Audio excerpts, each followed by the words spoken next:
कि न समझोगे तो मिट जाओगे उर्दू वालों, ना तुम्हारी दास्तां तक होगी ना दास्तानों में। आदाब, नमस्कार। मैं हूं मुश्ताक खान और आप देख रहे हैं पैगाम टीवी की। इस वक्त बात करते हैं मिलन मेला उत्सव की, जो कि पाक सर्कस मैदान में चल रहा है, जिसे देखने के लिए रोजाना मंत्री, बड़े बड़े अधिकारी, नेता, आईएएस, आईपीएस पहुंच रहे हैं। काफ़ी लोग भी पहुंच रहे हैं। मिलन मेला उत्सव के लिए चारों तरफ बैनर, पोस्टर लगाए गए हैं। अंदर में सैकड़ों स्टॉल लगे हुए हैं। मिलन मेला उत्सव पाक सर्कस इलाके में लगाया गया है, जहां पूरी जो लोकेलिटी है उर्दू बोलने वालों की। लेकिन मिलन मेला उत्सव में आप जाइए और देखिए, वहाँ एक भी बैनर, एक भी पोस्टर, कोई भी तस्वीर में आपको उर्दू नज़र नहीं आएगी। उर्दू को लग रहा है कि जैसे मिलन मेला उत्सव से गायब कर दिया गया है। हद तो ये है कि जो पब्लिक जो आ रही है, जिस गेट से एंट्री ले रही है, वहाँ एंट्रेंस पर जो बुकलेट बांटे जा रहे हैं उसमें भी उर्दू का नामो निशान नहीं है। बांग्ला की किताबें बांटी जा रही हैं, इंग्लिश की किताबें बांटी जा रही हैं। जो कार्ड दिए जा रहे हैं मिलन मेला उत्सव कमेटी की तरफ से, वो भी बांग्ला में है, वो भी इंग्लिश में, कहीं उर्दू नहीं है। हद तो है उर्दू के नाम पर वहाँ मुशायरा हो रहा है। कल मुशायरा हो रहा था, बड़े बड़े शोरा कराम वहाँ बैठे हुए थे स्टेज पर, अपने अपने कलाम सुना रहे थे, लेकिन उनके पीछे उर्दू में कोई एक बैनर तक नहीं लगा हुआ था। वहाँ भी बांग्ला ज़बान और अंग्रेज़ी ज़बान। हमें अंग्रेज़ी ज़बान से या बांग्ला ज़बान से कोई तकलीफ़ नहीं है। अंग्रेज़ी यहाँ की, बांग्ला यहाँ की सरकारी ज़बान है, लेकिन उर्दू को तो उसका हक़ मिलना चाहिए। मगरबी बंगाल के वज़ीर आला ममता बनर्जी कहती हैं कि हमने उर्दू की तरक्की के लिए काफ़ी काम किया है, उर्दू को दूसरी सरकारी ज़बान का दर्जा दिया है, लेकिन जहाँ उर्दू को उसका मकाम मिलना चाहिए उससे, वहाँ से उर्दू को गायब कर दिया गया है। सबसे बड़ी तकलीफ़ की बात यह है कि उर्दू बोलने वाले लोग वहाँ आ रहे हैं, बड़े बड़े शायर आ रहे हैं, अधिकारी आ रहे हैं, नेता आ रहे हैं, बड़ी बड़ी बातें की जा रही हैं, लेकिन वहाँ एक भी बैनर, पोस्टर उर्दू का नहीं है। इस पर कोई आवाज़ नहीं उठ रही है। मुशायरा हुआ, मुशायरा पढ़कर वाहवाही लेकर लोग चले गए, लेकिन किसी ने भी आवाज़ नहीं उठाई कि भैया कम से कम एक बैनर तो यहाँ लगा देते जिसमें उर्दू का नाम झलकता, जिसमें मिलन मेला उत्सव का नाम लिखा होता, मगरबी बंगाल की वज़ीर आला ममता बनर्जी का नाम लिखा होता, जिसने आयोजन किया उसका नाम लिखा होता। लेकिन नहीं, ऐसा लगता है कि उर्दू से किसी तरह की दुश्मनी है, किसी तरह का तकलीफ़ है, इसलिए उर्दू का कोई बैनर, पोस्टर नहीं लगा। आप जाइए, वहाँ जाइए, स्टॉल्स पर अंग्रेज़ी में लिखे हुए हैं नाम, बांग्ला में लिखे हुए हैं, लेकिन उर्दू नहीं है वहाँ। जबकि ज़्यादातर जो लोग आ रहे हैं सब उर्दू बोलने वाले लोग हैं। आखिर क्या तकलीफ़ है उर्दू से? उर्दू को तो आपने कहते हैं कि सरकारी ज़बान का दर्जा दिया है, फिर जो सरकारी प्रोग्राम है वहाँ से उर्दू को क्यों गायब कर दिया गया? ये सवाल है हमारा, और ये सवाल रहेगा। हम चाहते हैं कि सरकार की तरफ से या जिसने भी मिलन मेला उत्सव का आयोजन किया है वो इसका जवाब दे। जो नेता आकर वहाँ स्टेज पर आकर बड़ी बड़ी बातें कर रहे हैं वो इसकी जवाब दें। उस जवाब का हमें इंतज़ार रहेगा। आदाब। मेरा एक शहर से शुरू होता है। उर्दू वालों, खासकर मुसलमानों, माइनॉरिटी के ऊपर में एक सवाल है मेरा कि न समझोगे तो मिट जाओगे उर्दू वालों, ना तुम्हारी दास्तां तक होगी ना दास्तानों में। मतलब ये समझ में आता है कि ये वही मुख्यमंत्री ममता बनर्जी हैं जो कल तक बोलती थी दूसरा ज़ुबान उर्दू देंगे, लेकिन आज मिलन मेला में आने के बाद मुझको ये लगा कि उर्दू दिखाई नहीं पड़ रहा है, सिर्फ बंगाली, इंग्लिश। क्या हमको तो लग रहा है इंग्लिश मेला बंगाली मेला है, तो फिर माइनॉरिटी का नाम देने का क्या मतलब है? यहाँ आसपास में पूरा मुसलमान समाज है, मुसलमान काउंसिलर हैं, इतने सारे नेता हैं माइनॉरिटी के, बड़े बड़े मंच में आकर के भाषण जिस तरह से दे रहे हैं, बड़े बड़े माइनॉरिटी का जॉब का बारे बता रहे हैं। मगर 2021 में जिस तरह से जॉब का लेकर के एक वैकेंसी भरा गया था, फॉर्म भरा गया था, लाखों फॉर्म भरा गया था, मगर क्या उन लाखों लोगं को एक भी नौकरियां मिली? तो फिर ये दोहरा मापदंड दिखाने के लिए ये मिलन मेला लगाने का, करोड़ों रुपया बर्बाद करने का क्या मतलब?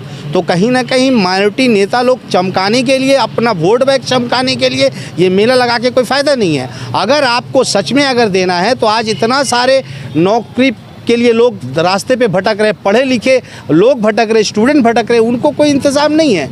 मगर आज उर्दू को लेके जिस तरह से बदनाम किया जा रहा है, आप बताइए, इतना बुक फेयर लग रहा है, इतना सारा, मगर माइनॉरिटी बुक फेयर भी नहीं लगा है। उर्दू का ना किताब है, ना उर्दू का कल्चर है, ना उर्दू का समाज का कोई बात। मैं तो सारा जगह स्टॉल में घूम के देखा, मगर कुछ ऐसा दिखाई नहीं दी गया। मैं सवाल पूछता हूँ ममता बनर्जी से, तो क्या आप स्टेशन से मिटा करके आप मिलन मेला तक का मिटा दिए उर्दू को? तो आप सिर्फ आपका वादा ढकोसला है या सिर्फ आप उर्दू पे काम भी कर रहे हैं? उर्दू कहीं नहीं दिखाई दे रहा है। मैं यहाँ के बंगाल के नागरिक, खासकर कलकत्ता के नागरिक से मेरा ये सवाल है कि ये जो आपने West Bengal minority development and finance corporation जो मेंशन किया है आपने, तो ये सिर्फ जॉब के लिए, जॉब ट्राइब के लिए जो बार बार फॉर्म फिलअप हो रहा है, तो नौकरियां कहाँ हैं? सिर्फ आप दिखाने के लिए तो मेंशन नहीं है। आप देखिए इतना सारा कार्ड है, आप देख लीजिए, ये कार्ड है, ये बुक मिलन मेला का कार्ड लगा हुआ, मगर यहाँ एक भी उर्दू दिखाई नहीं देगा। आप दोनों साइड देख लीजिए, कहीं भी उर्दू नहीं है। आप हर एंगल में देखिए, जितना सारा बुक है, ये देखिए इंग्लिश में है, इंग्लिश मेला, बंगला मेला लग रहा है मुझे, ये देखिए कहीं भी आप कुछ नहीं मिलेगा। तो उर्दू आखिर खा गए क्या? ज़मीन खा गया या आसमान खा गया? सवाल यहाँ के नेता से पूछ रहे, माइनॉरिटी खासकर नेता, जो यहाँ उर्दू में शायरो शायरी, उर्दू में बड़े बड़े बात हो रही है। यहाँ तो बाबुल सुप्रियो आने के बाद मुझे लगता है बाबुल प्रोग्राम चल रहा है, बाउल प्रोग्राम मंच में गाना बजाना चल रहा है। तो उर्दू के साथ क्या मजाक चल रहा है? क्या उर्दू के मुसलमान ने सिर्फ इसलिए वोट दिया था कि इंग्लिश बंगला में हम लोग तहसीम रह के रह जाएं? तो क्या उर्दू के साथ मजाक तो नहीं?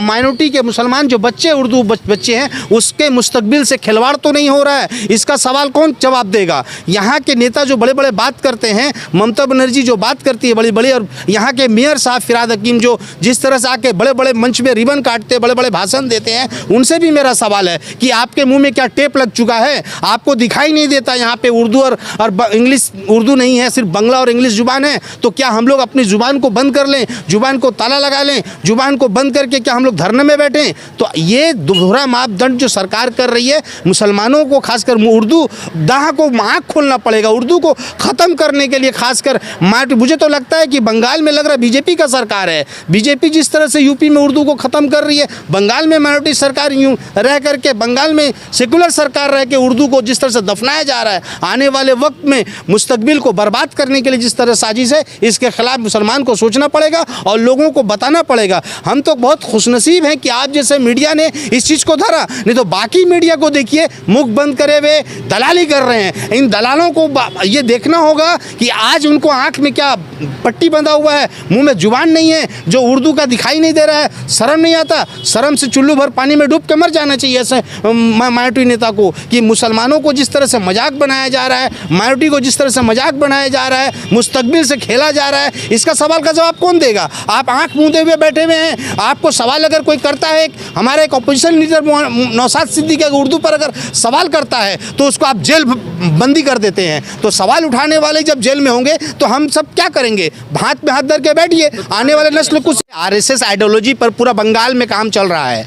मोहन भागवत साहब खुद आकर के शहीद मीनार में पुलिस प्रोटेक्शन के दरमियान में यहाँ पे परेड करके ऑलरेडी जा चुके हैं। तो आरएसएस आइडियोलॉजी जो बंगाल में चल रही है, कहीं ना कहीं मुसलमानों और आरएसएस, जिस तरह से आरएसएस ने मुसलमानों की जो उर्दू को बंद करने के लिए नस्ल कसी जो मुसलमानों को करने की साजिश है, ये दोहरा मापदंड दिखाई दे रहा है। तो मुसलमानों को अब जागने की ज़रूरत है। अगर आप नहीं आज जागेंगे तो आने वाले नस्ल सवाल आपसे पूछेंगे कि आखिर ऐसा क्या बात था जो आपने मुंह बंद करके रखा। और मैं तो बहुत शर्म आती है कि ऐसे नेताओं को हम लोगों ने वोट दिया है जो उनका जुबान खुलता ही नहीं, वो कुछ बोलना ही नहीं चाहते। ममता बनर्जी के पास अपना बात रखना ही नहीं जानते हैं, तो फिर आप बड़ी बड़ी बातें करके क्या फ़ायदा? आप जो जिस तरह से इतना बड़ा बुक फेयर हुआ, आप बहुत सारा बुक फेयर लगा है, बंगाल के बहुत बड़े बड़े बुक फेयर लगे हैं। ममता बनर्जी से लेकर बड़े बड़े नेता बुक फेयर में रिबन काट रहे हैं, मगर आज पाक सर्कस मिलन मेला में कोई ऐसा नेता नहीं आया जिस पे यहाँ पे बड़ा नेता या मिनिस्टर कोई रिबन काटे। तो ये दोहरा मापदंड मुसलमानों को अब समझ जाना पड़ेगा और अपने आप को संभालना पड़ेगा कि जो सरकार अगर मुसलमान की वोटों पर सत्ता पे बैठी है, उसे के खिलाफ अगर साजिश हुई तो ये आने वाले वक्त में इन सबको जवाब देना पड़ेगा। उर्दू के ओपनिंग का बात सिर्फ नहीं है यहाँ पे। आपका देखिए 34 साल जो सरकार थी उसमें कहीं ना कहीं 2% के लगभग में नौकरियां मुसलमानों को, माइनॉरिटी को मिलता था। आज 1% से भी नीचे घसक करके आ गया है। नौकरी तो भूल जाइए, नौकरी क्या है वो जानते ही नहीं है, मुसलमान जानते ही नहीं नौकरी क्या है। उसको कहीं ना कहीं 100 डे में रख करके उसको ख़त्म कर दिया गया। क्या उर्दू के साथ नाइंसाफ़ी? देखिए नाइंसाफ़ी सरासर आप देख लीजिए ना, उर्दू कहाँ आप बता दीजिए ना, मैं तो खुद आप लोगों को दिखा रहा हूँ। उर्दू एक भी अगर कोई बुक है या कोई किताब है, इतना बुक फेयर लगा हुआ है, इतना मिलन लगा, कोई बताइए उर्दू कहाँ है? हम तो ढूंढ रहे हैं, कोई नेता आके हमको टीएमसी का नेता बता दे। मुसलमान सवाल पूछ रहा है। लगातार उर्दू एकेडमी में लाखों करोड़ों का खर्च किया जाता है उर्दू जबान। देखिए उर्दू एकेडमी के जो रहनुमा है, खासकर बंगाल के उर्दू एकेडमी का रहनुमा जो हैं, जो चेयरमैन साहब हैं, बड़े बड़े ओहदा में बैठे, बड़े बड़े मंच में बैठते हैं, बड़े बड़े उतरियों पहनते हैं, बड़ी बड़ी बात करते हैं, मगर ज़मीन पर कोई काम दिखाई नहीं देता है। तरफ से कोशिश किया जा रहा है उर्दू को जितना हो सके, चाहे वो मुशायरा के नाम पे हो, चाहे देखिए अपना दुकानदारी करने के लिए वो अपना उर्दू में ज़रूर अपना पेपर के लिए छपवाने के लिए वो अपना स्टॉल लगा देते हैं, उर्दू में लिखा हो। बड़ा बड़ा मंच मैंने देखा है कि उर्दू में बड़े बड़े मंच में बड़े बड़े होर्डिंग लगा हुआ है, जो कल तक नहीं था मगर आज दिखाई दे रहा है। तो बड़े बड़े पेपर वो अपना ऐड जरूर चला रहे उर्दू में, मगर पूरा बुक फेयर मेला जो है, जितना मिलन मेला है, वहाँ कोई भी उर्दू में वर्ड नहीं दिखाई देगा। देखिए सिर्फ ये बंगला है और ये इंग्लिश वगैरह मिलेगा, सिर्फ यही दिखाई दे रहा है। आप देख लीजिए, आप मीडिया वालों को बोलेंगे आप दिखाइए, कहीं भी उर्दू का कोई निशान अगर है तो हमको बता दीजिए, चाहे बुक से लेके, चाहे कार्ड से लेके, चाहे बैनर से लेके, चाहे होर्डिंग से लेकर के। उर्दू में लोगो दिख रहा है। देखिए लोगों तक ही मुसलमानों को रख दिया गया, लोगों तक ही रहिएगा आप, उससे ज़्यादा आपका कोई वैल्यू नहीं है समाज में। आपका माइनॉरिटी में क्या है? माइनॉरिटी में कुछ नहीं है, जीरो है। तो माइनॉरिटी सिर्फ एक लॉलीपॉप बना के धरा दिया गया है कि कुछ बोलना नहीं है, लॉलीपॉप लेके मुंह बंद कर लीजिए आपको कुछ बोलना नहीं है। समाज के नेता कुछ बोलना नहीं चाहते हैं, वो अपना सिर्फ ईडी सीबीआई से बचने के लिए अपना सिर्फ चेयर बचा रहे, बस यही मुद्दा मुसलमान के नेताओं के साथ। कुछ उर्दू दां तो अपना दुकानदारी लगाए हैं, सरकारी पैसे में फ्री में प्रचार हो रहा है, तो फिर देखिए मैं तो पहले बोल चुका ना कि सिर्फ अपना होर्डिंग बैनर लगा करके अपना पेपर को चमकाना है, अपना पेपर को चमका करके अपना दुकानदारी करना है, बस उनका यही मकसद है। बाकी माइनॉरिटी समाज कहाँ जाएगा गड्ढे में, नौकरी मिलेगा, कोई मतलब नहीं है उनको, कोई लेना देना नहीं है। सिर्फ अपना दुकानदारी चल रहा, अपना दुकानदारी मस्त होना चाहिए, ईडी सीबीआई उनके पीछे लगना नहीं चाहिए। इसीलिए कहीं ना कहीं दीदी का मुख्यमंत्री का दलाली में लगे हुए, दलाली से इनका दुकान चल रहा है, ये इनका काम है, इससे ज़्यादा इनका कोई काम नहीं। आने वाले वक्त में माइनॉरिटी समाज इनको ज़रूर जवाब देगा और हम लोग आवाज़ उठाते रहेंगे इन सब। उर्दू बोर्ड की तरफ से, उर्दू एकेडमी की तरफ से कल ही जो है एक बुक फेयर का इनाकात किया गया है जो कि उर्दू में ही है, तो इस बारे में क्या कहें? देखिए उर्दू को बार बार बोल रहा हूँ, आप देखिए सीपीएम के ज़माने में आप देखिएगा, जिस वक्त ममता बनर्जी 2011 में आई थी उस टाइम उन्होंने वादा किया था कि सेकेंड लैंग्वेज उर्दू कर दूंगी मुसलमानों के लिए, और हर थाना में एक कांस्टेबल एक ऑफिसर रहेगा जो उर्दू पे लेटर लिखेगा, उर्दू पे कंप्लेन होगा। तो कोई भी थाना माइनॉरिटी में आप बता दीजिए कि मुसलमान उर्दू का कोई चिट्ठी तक नहीं लेना चाहता है, तो सिर्फ बातें करने से बात नहीं होती है, उस पर अमल करना चाहिए। पर इस पर कोई सवाल उठाएगा क्यों?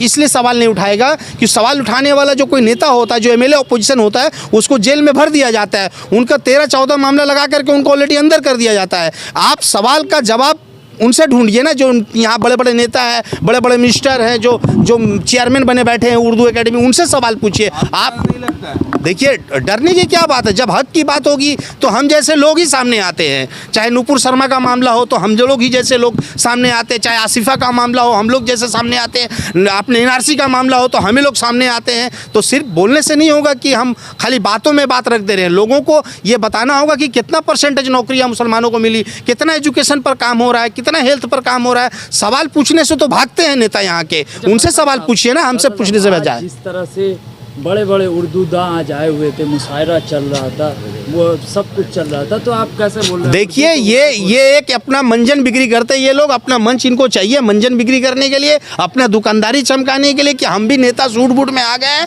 हम भी नेता हैं, मगर उनको एक कौड़ी के नेता नहीं है। एक नौकरी माइनॉरिटी को, मुसलमान के लड़का को, स्टूडेंट को नहीं दिला पाया आज तक। 2021 में इससे पहले भी बड़ा बड़ा मंच लगा था। इसी तरह से देखिए ये जॉब के लिए इस तरह से ये वेस्ट बंगाल माइनॉरिटी डेवलपमेंट ने ये फॉर्म लाखों लाख फॉर्म फिलअप किया था। तो क्या वो लाखों लाख जो फॉर्म फिलअप हुआ, चाहे वो पुलिस के लिए, चाहे और भी दीगर मामले में जो फॉर्म फिलअप हुआ था, तो क्या उनमें से कितने लोगों को नौकरी मिला ये बता पाएंगे? तो ये बहुत सारे पार्टिसिपेंट का ये कहना है कि 2011 से ममता बनर्जी की सरकार आने के बाद उर्दू को कितना महत्व दे गया सब लोग जानते हैं, पूरी जनता जानती है बंगाल कलकत्ता शहर में कि ये उर्दू को सिर्फ रोका गया, उर्दू को दफन करने का पूरा साजिश प्लान, पूरा आइडियोलॉजी पर काम हुआ है। उर्दू का अगर उसका नमूना ये है कि कहीं भी उर्दू नहीं है। ये आज साफ जाहिर हो गया कि उर्दू पे कितना काम चल रहा है। आज माइनॉरिटी इलाके में उर्दू काउंसलर, मुसलमान काउंसलर है, उसके बाद भी उसको आँख में क्या मोतियाबिंद हो गया, दिखाई नहीं देता उन लोगों।